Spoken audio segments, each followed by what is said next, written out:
বিসমিল্লাহির রহমানির রহিম। সম্মানিত আশরাফপুরবাসী, অতি দুঃখের সহিত একটি তথ্য আপনাদের কাছে আমি উপস্থাপন করতেছি।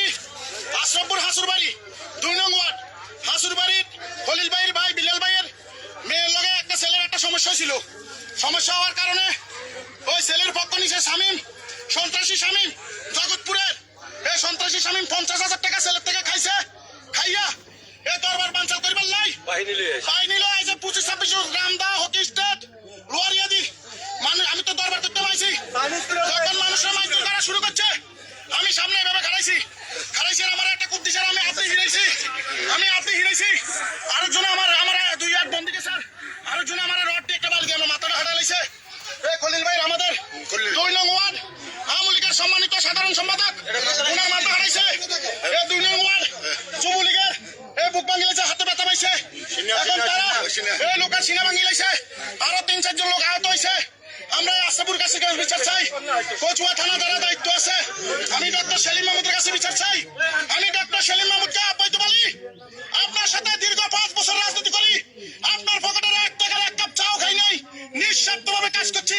এ দেশের মানুষের কল্যাণ আমি কাজ করেছি। এতে যদি অত্যাচার বিচার করে তাদেরকে আমি বাধা দেই, যদি বাধা দিয়ে আমাদের অপরাধ হয়ে থাকে তাহলে আমার এই বিচার করবেন।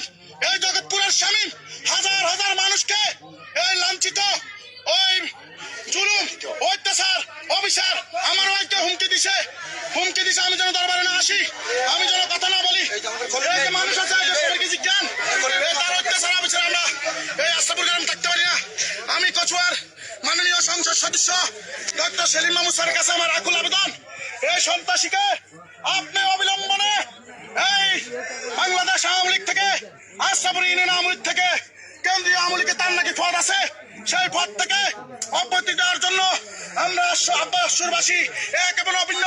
আপনারা সবাই আমার লগে আছে, আমার লগে আছে। সন্ত্রাসী শামীমের পদত্যাগ চাই, সন্ত্রাসী শামীমের পদত্যাগ চাই, গুন্ডা বাহিনীর পদত্যাগ চাই।